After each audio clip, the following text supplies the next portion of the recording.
მოგესალმებით, მეგობრებო, დისტილერია და მაღაზია სპირტაურადან, მე დიმიტრი მანჯავიძე ვარ.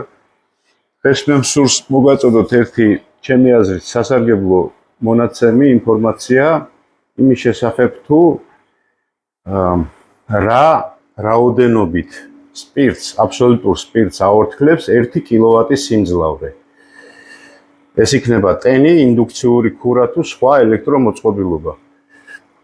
ამისი მონაცემები ინტერნეტში არის, მე არ დავიზარე და გადმოვწერე, ასე ვთქვათ, ამოვწერე ეს მონაცემი, ცხრილად გავაკეთე და მინდა მოგაწოდოთ. საინტერესოა, ხო? დაუშვათ, აი რამდენი სპირტი შეუძლია აორთქლოს 1 კილოვატ სიმძლავრეს, ხო? 1 კილოვატიან ტენს დაუშვათ. ჩავურთეთ 1 კილოვატი და გვაინტერესებს რამდენ ლიტრს აბსოლუტურ სპირტს აორთქლებს საათში.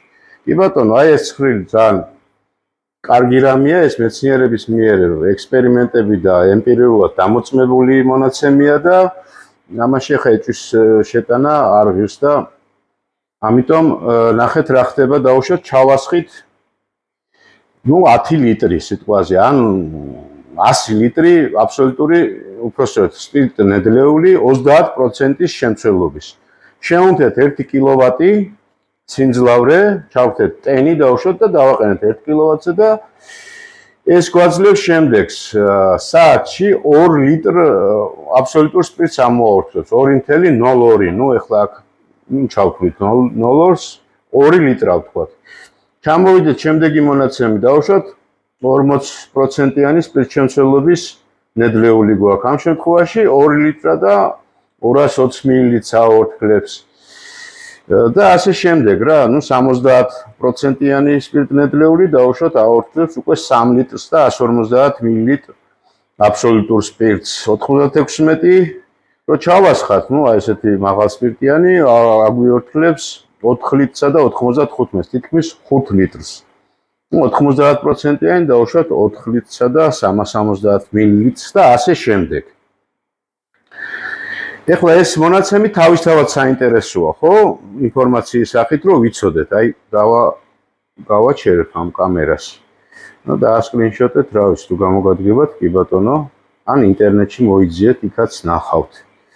კი ბატონო, მე ეხლა ვატარებ რექტიფიკაციას, მეგობრებო.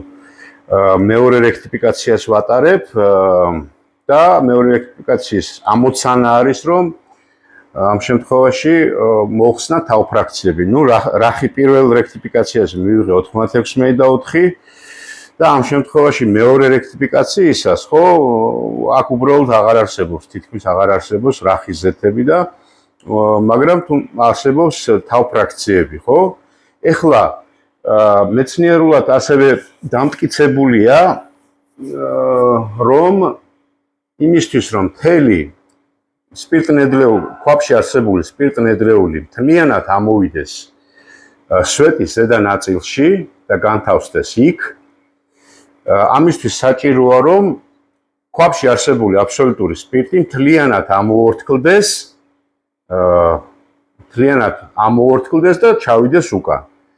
ამის შედეგად, ამის რეზულტატი ის იქნება, რომ თავფრაქციები მოექცევიან სვეტის ზედა ნაწილში და ისინი უკვე აღარ ჩამოვლენ ქვემოთ. ეს არის მათი თვისება, თავფრაქციები ქვემოთ აღარ ჩამოდიან და ტრიალებენ ზედა ნაწილში. ეხლა მე მქონდა რა მონაცემი, დავთვალე რა დრო დაჭირდებოდა იმის, ნუ იმასაც გეტყვით მონაცემს რა შიგნით მისხია 27 ლიტრი 75%-იანი სპირტშემცველობის ნედლეული, ანუ მქონდა 96-4-იანი, მაგრამ წყალი ჩავამატე, ნუ ეს საჭირო იყო ტექნიკურად, რომ არ აუმშრალიყო მთლიან და ქვაბი არ დაზიანებულიყო. ჩავამატე წყალი 6 ლიტრი, 21 litrს ჩავამატე 6 და გამოვიდა საბოლოო სპირტშემცველობა 75%. ამ ფორმულების მიხედვით, წეღარაც გაჩვენეთ, ცხრილის მიხედვით დავთვალე და გამოვიდა, რომ ამ რა ქვია, სპირტის ამორთქლების დრო შეადგინა 2 საათი. მე მიწერია კიდევაც, აი უცბად გაჩვენებთ, ნახეთ, როგორ დავთვალე რა, 27 ლიტრი მქონდა, 27 მილილიტრი, 27000 მილილიტრი ხო, 75%-იანი სპირტშემცველობა, ვაწვდი 3 კილოვატს და 400 ვატს, აი ამ სვეტს კონკრეტულ შემთხვევაში 1 კილოვატი გაორთქლებს 75%-იან 3,4 ლიტრ აბსოლუტურ სპირტს, ანუ 3 ლიტრსა და 400 მილილიტრ აბსოლუტურ სპირტს. შესაბამისად, ვაწვდი რა 3 კილოვატსა და 400 ვატს, ეს უნდა გავამრავლოთ 3 ლიტრსა და 4-ზე. 3 ლიტრი და 4 არის ერთ საათში აორთქლების კოეფიციენტი ჩემი კონკრეტული სპირტნედლეულის.